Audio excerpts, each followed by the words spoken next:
Or picture this. You're in the thick of it, a disagreement, right? Yeah. Your heart is racing, tension is just climbing. Do you instinctively shut down? Or maybe you feel that familiar urge to just explode. But what if this exact moment, this flashpoint of conflict, wasn't actually a problem to avoid, but maybe an incredible, unique opportunity? It absolutely is, yeah. Every intimate relationship, I mean, whether it's personal with a partner or, professional with a colleague, it inevitably faces conflict. And for far too long, we've kind of been conditioned to fear it, haven't we? To avoid it or to see it as a clear sign that trouble's brewing. Right. But what we're looking at today suggests something pretty radical. What if fighting, when you approach it with intention, is actually the secret to, forging deeper connections and unlocking profound personal growth? That's really what this deep dive is all about. We're going to unpack how to fight fair, understand what's really going on beneath the surface when emotions run high, and how to emerge from disagreement stronger, maybe even closer than before. Are you ready to discover the art of what one expert calls the generative fight? A fight that actually generates understanding and growth, rather than just destruction. Oh, I'm ready. This concept, it's genuinely transformative when you grasp it. Most people, let's be honest, they detest fighting. They see it as proof of incompatibility or aggression, or maybe even that the relationship is ending. A lot of couples actually either really don't want to fight, or they lack the skills to do it constructively, or sometimes they don't even realize they are fighting. And often that fear comes from past experiences, right? Where conflict really was destructive. And that's where the real danger sneaks in, isn't it? The danger of just avoiding conflict altogether. You end up swallowing your opinions, tiptoeing around things, and it just builds and builds. One source put it really bluntly, saying, not fighting was ruining my relationships. It creates this volatile pressure cooker effect inside you. And that leads to resentment or emotional explosions later on, often, aimed at the wrong people or at the wrong time. Precisely. Conflict isn't just some byproduct of intimacy, it's actually essential for it. It's the very mechanism, really, by which we define ourselves within a relationship. Setting healthy boundaries around our differences. Because, let's face it, if two people perfectly agree on absolutely everything, well, one of them isn't really bringing their unique self to the table, are they? When those differences, those unexpressed grievances just sit there and fester, they become toxic. Learning to confront issues, define clear boundaries that allows each person to feel truly seen and respected and, crucially, safe enough to bring their whole authentic self into it. Okay, so if conflict isn't just normal, but actually necessary, what are we really looking for when the sparks fly? What's the upside beyond just, keeping things from blowing up? Well, this is where we get to the real treasure in conflict, what some experts call relational diamonds. See, fights are never just standalone events. Partners come into them carrying, unresolved emotional baggage. Could be childhood scars, issues from past relationships, or just a whole laundry list of unshared complaints and irritations, And these aren't just random gripes, are they? And it sounds like these issues often contain these deeply hidden wishes, needs, dreams, even fears. These are the diamonds waiting to be unearthed. That's a fascinating reframe. It really is. Fighting, when you approach it constructively, it's a way of expressing a full emotional range, which is essentially feeling alive. For those of us who tend to be, let's call them thunderstorms, the ones who naturally go straight into the eye of the storm, it actually helps regulate those high-intensity emotions. And for the turtles, the conflict avoiders, it's a really critical chance to widen their emotional range, to become more comfortable expressing strong feelings. All right, so if conflict is this big opportunity, how do we actually seize it? The sources we looked at keep this really interesting picture of the generative fight as a kind of three-stage spiral, like a dynamic process that, when you do it right, transforms those intense moments into something truly valuable. So let's start with what might feel like the most chaotic bit. Stage 1, attack. Attack? Yes, this is that initial, often pretty messy outpouring of grievances and high-intensity emotions. It's where things feel chaotic and, frankly, quite uncomfortable for everyone involved. Okay, so when you're in this stage, what are the rules of engagement? Because it really sounds like it could go off the rails super quickly. Well, the first rule is maybe the simplest. Just recognize that you are fighting. You might think you're just discussing, but acknowledging you're in fight mode helps both partners kind of manage expectations. And the really radical insight here, I think, is to understand that in this initial phase, perfection is the enemy of progress. You're not aiming for some polite conversation yet. You're allowing a necessary, if messy, pressure release. So the advice is actually to forgive blaming, stonewalling, criticism, maybe even some name-calling in the specific phase. Now, this isn't an endorsement of abuse, let's be clear. It's just a recognition of emotional flooding, where your rational brain, the prefrontal cortex, is often just offline. Wow. Okay, that's a tough one to swallow for a lot of people, I imagine.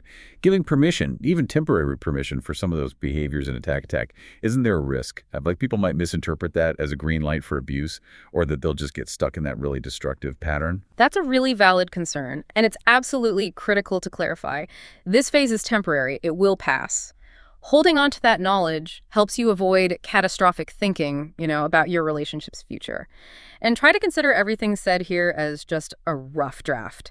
Some of it is just steam, right? Venting raw emotion. But beneath all that chaos, there might just be a deeper kernel of truth that you can revisit later. The aha moment is really giving permission for that unfiltered emotional rough draft. Same. And finally, definitely don't try to talk about the fight itself or negotiate behavioral changes during this phase. It'll likely fail and just frustrate everyone more. Okay, so you let it all out, you somehow survive the attack, and then what? There's this sort of organic cool-off period. That's key, yeah. This break, it can be anywhere from a few minutes to several hours, really. It's your chance to self-regulate. Drink some water, grab a bite to eat, go for a walk, meditate, exercise, maybe read something totally unrelated that helps you calm down. The critical point here, though, is not to ruminate. Don't just keep replaying the fight in your head during this time. Okay, now this next point feels really important.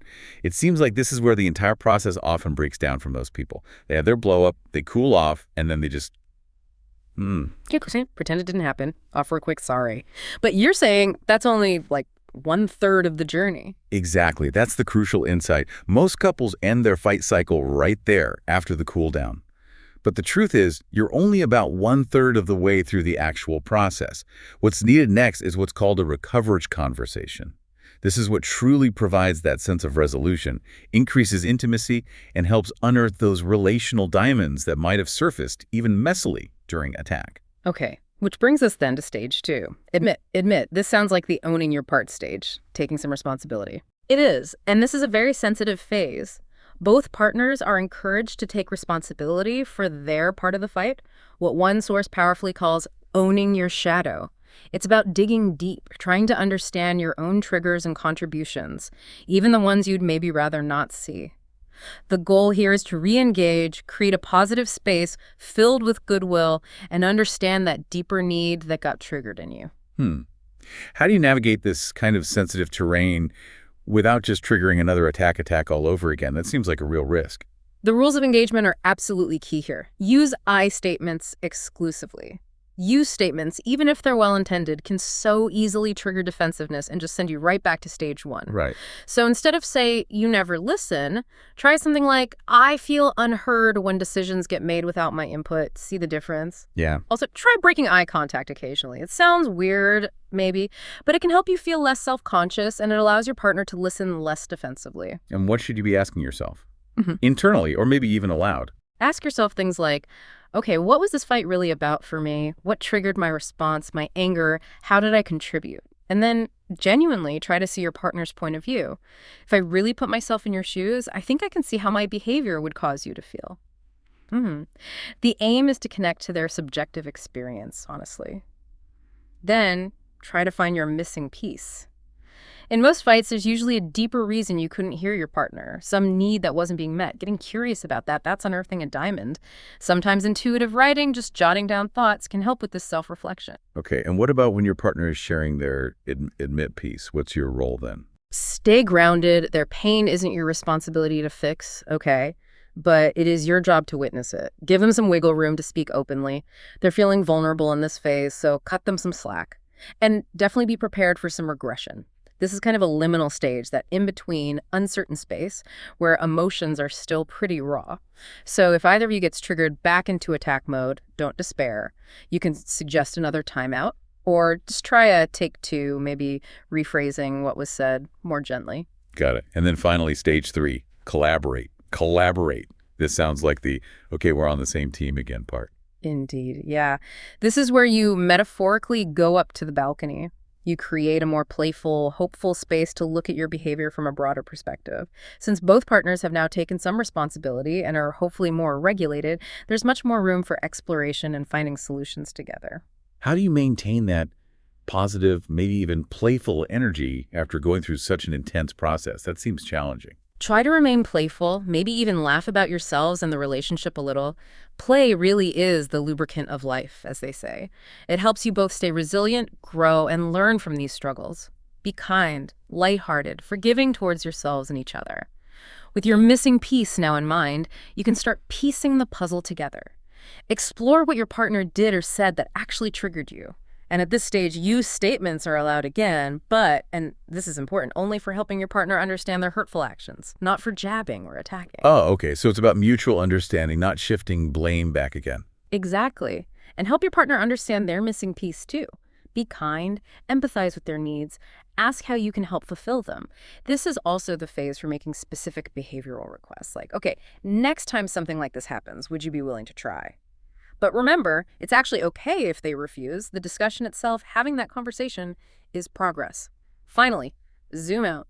Crystallize those diamonds you've unearthed, the deeper issues, the underlying needs, and brainstorm future solutions together.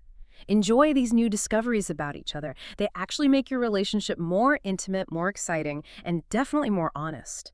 This whole cycle, this rupture and repair, is what makes relationships strong and deep over time. Okay, so the generative fight gives us this incredible framework, these 3 stages for transforming our deepest disagreements. That's huge.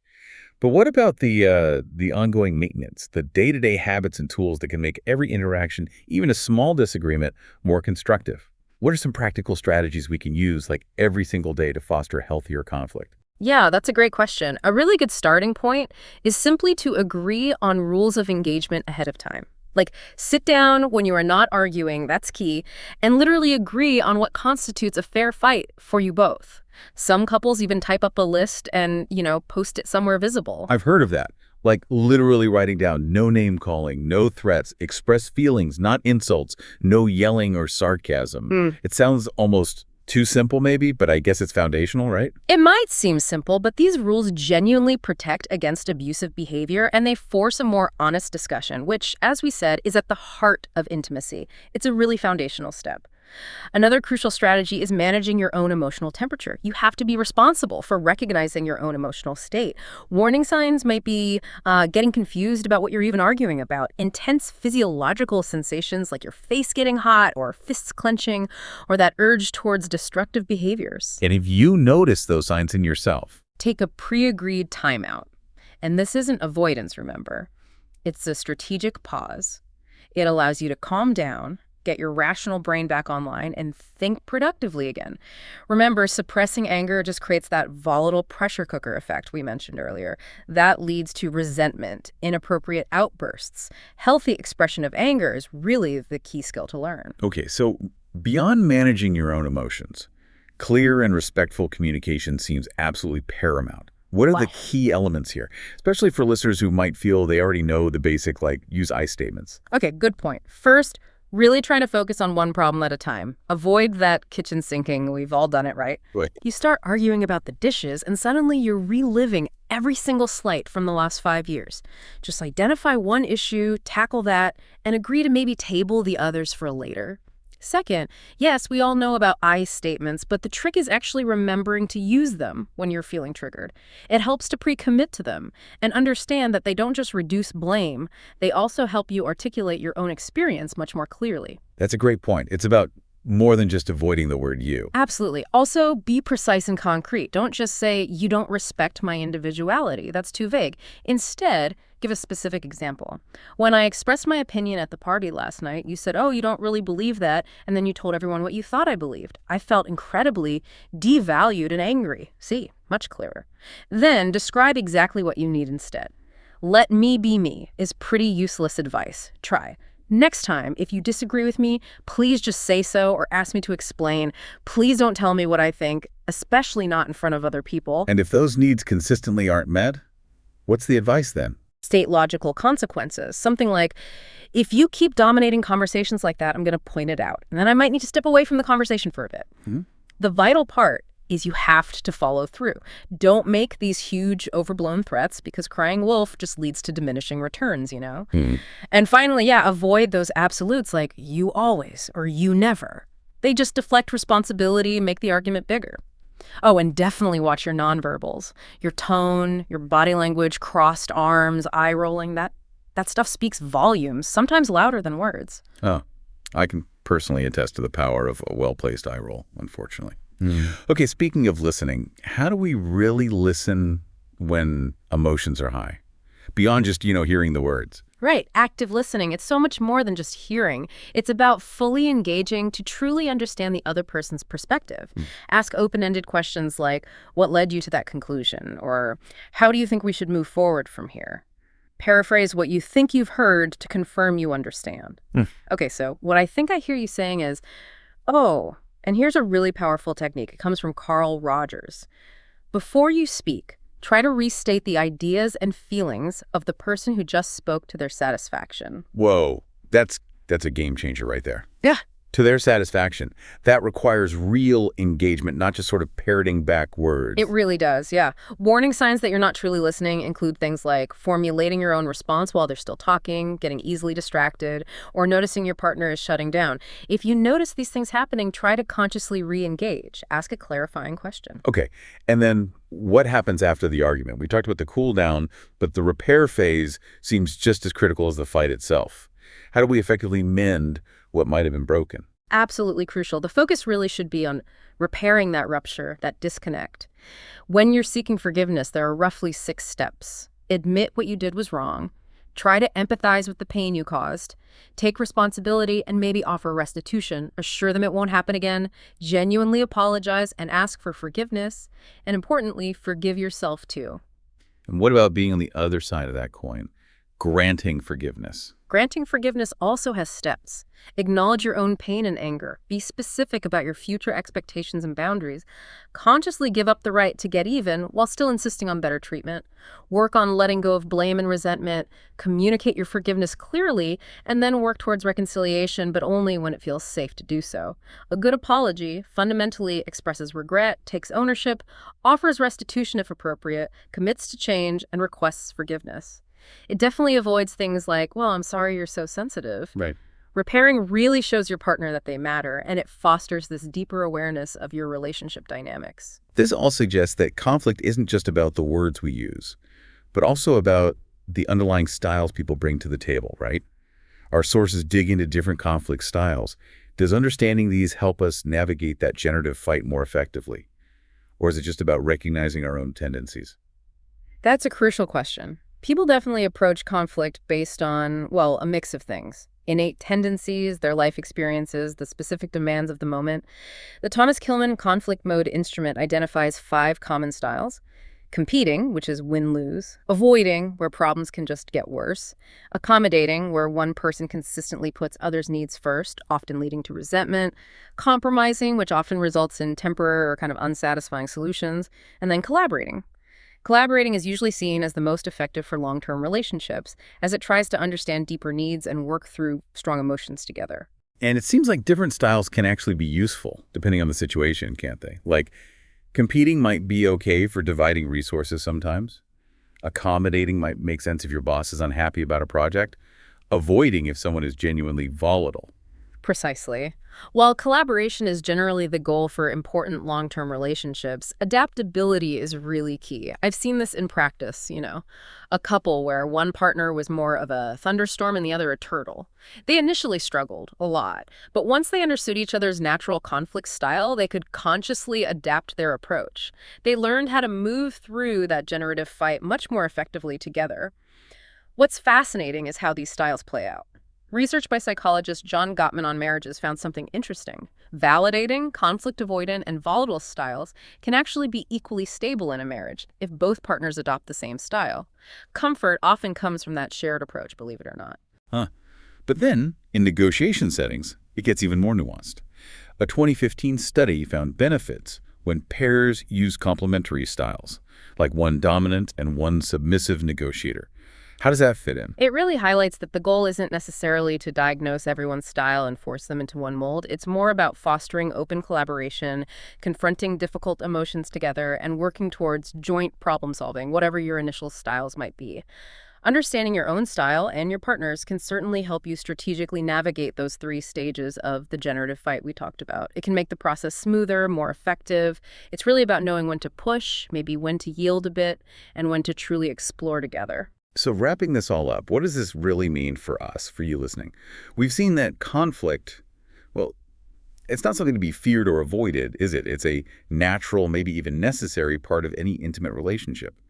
By learning the art of the generative fight, moving through that cycle of attack, admission, and collaboration, and by implementing these practical tools like agreed upon rules, emotional regulation, assertive communication, you really can transform disagreements.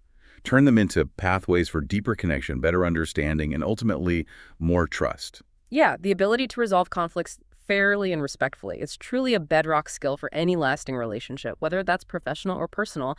It's about building resilience and intimacy through the challenges, not despite them. And here's maybe a powerful paradox to leave you with, kind of a key takeaway from this whole deep dive. The more comfortable you actually become with fighting fairly, the less you might feel compelled to do it destructively. It's not about achieving perfection. Nobody gets this right every time. But it is about a genuine commitment to learning and to showing up in ways that preserve and actually bolster your relationships. So maybe step into the crucible, own your shadow a bit, stay curious, because within those fiery battles, sometimes truly relational diamonds await.